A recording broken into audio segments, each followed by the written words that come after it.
My name is Bapi Ntshangase. I work for an organization called Ithala Development Corporation. I actually work for a wholly owned subsidiary of Ithala Development Finance Corporation called Ithala Limited. I'm the managing executive there for the lending section.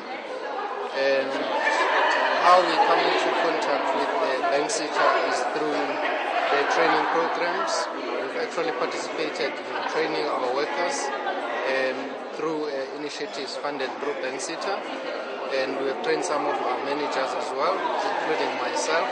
I've just been part of the program called the International Executive Development Program in Investment Banking, which was done through GIPS and it's obviously sponsored by BankSETA. For me, it's twofold. Firstly, it's on behalf of my employees. We participated in the Letsima project and with students that came out of school, and I've employed a couple of those students. They actually work in my lending section and they are on a permanent basis, which addresses a lot of our challenges in the country, especially unemployment, and especially as it relates to the youth. One of my product managers as well has just completed his, I think, his senior management development program. And as I briefly indicated earlier on, personally, I'm part of the International Executive Development Program.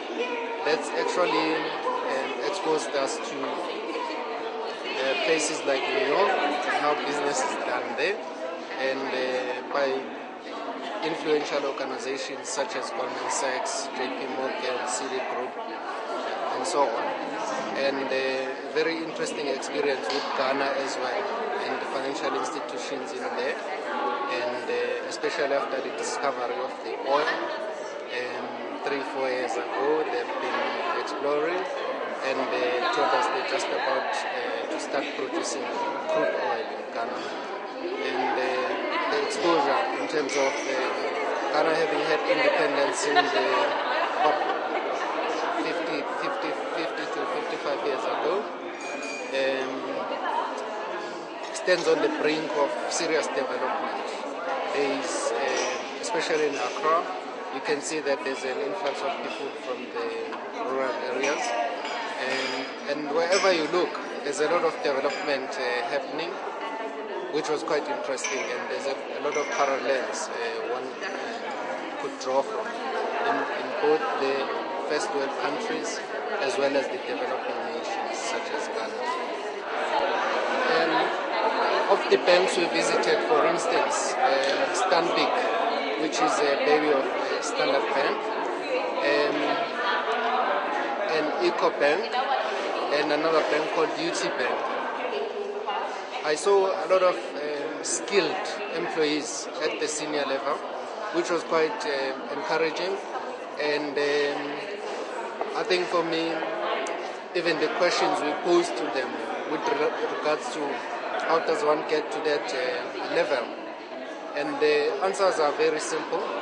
One of which was they've been to the West, they studied there, and then they also work for big organizations such as Goldman Sachs or JP Morgan, and then they got back. There's a lot of, call them expats, that have been overseas and they are now back in the country and helping out. I think a lot of focus also on skills development and education on a long-term basis is what could be learned from Ghana. I quite like their approach to businesses, like it takes 5 days to register a business, which was quite interesting for us as South Africans, and also incentivizing certain industries. I learned that some of the industries actually enjoy tax holidays of between 5 and 10 years, depending what industry they're in. I think they're open for business, and I think we can learn from that. Just the understanding that there's investors, and also partnering with government, which I think our government has done a lot of work in terms of our triple Ps. We can improve on that with the private sector, as as well as foreign investors.